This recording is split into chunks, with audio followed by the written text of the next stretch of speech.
You're walking down the street maybe, and you see someone asking for help. Hmm. Maybe they've got a fine. Maybe they're just sitting there.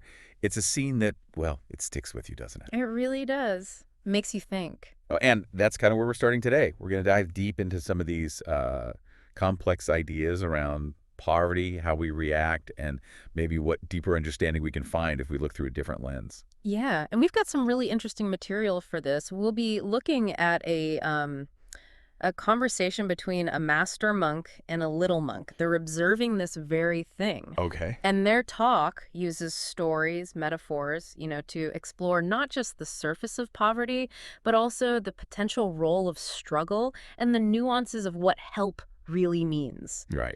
Our goal here is to sort of pull out the core insights and see how they might connect with your own understanding. So this little monk, he's seeing the hardship, the begging, and he's wrestling with a really big question, one I think lots of us have. Why? Why does this happen? Why is there so much suffering right there in front of us? Exactly. He even wonders about, practical things, like could the state give grants? Or could he and the master just step in directly? It's that very human desire, isn't it? Yeah. To want to fix it, to ease the suffering you see. Definitely. And his suggestions, well, they reflect that natural impulse for immediate solutions. But the master monk, he starts guiding him towards a different way of thinking, a perspective that's maybe not so obvious at first glance. And this perspective, it starts with a story. A metaphor about a butterfly, you said. Okay, let's get into this. What's the story? Right. So the master monk talks about a butterfly struggling, really struggling to get out of its chrysalis.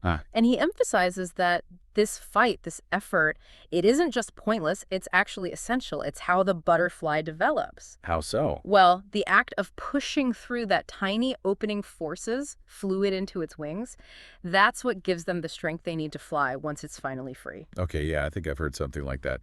And the twist is, well, our instinct is to help, right? To make it easier. Exactly. That's the key point. So what happens if someone, meaning well, steps in and cuts the chrysalis open? I bet it's not good. Not good at all. The butterfly comes out sure, but its wings are floppy, underdeveloped. It didn't do the work, so it never gained the strength. So it can't fly. It can't fly, and ultimately, it dies. The metaphor is, well, pretty powerful. Difficulties, challenges, they can be crucial for building our own strength, our resilience. Trying to remove all the obstacles might actually stop us from growing.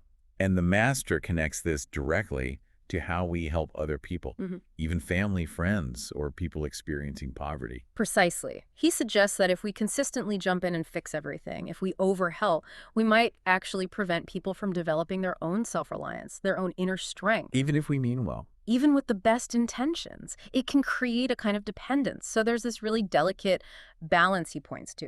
You don't want to be cold-hearted and do nothing. Right. But too much intervention, too much rescuing can be disempowering in the long run. Now, the little monk also mentioned something called the 5 kinds of adults.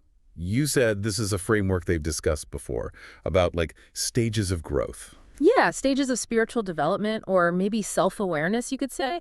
And the master connects this to poverty. How does that connection work? He proposes that maybe, just maybe, some individuals in situations like begging or homelessness might be, in terms of this framework, in their infant or toddler stage of learning certain life lessons. What kind of lessons?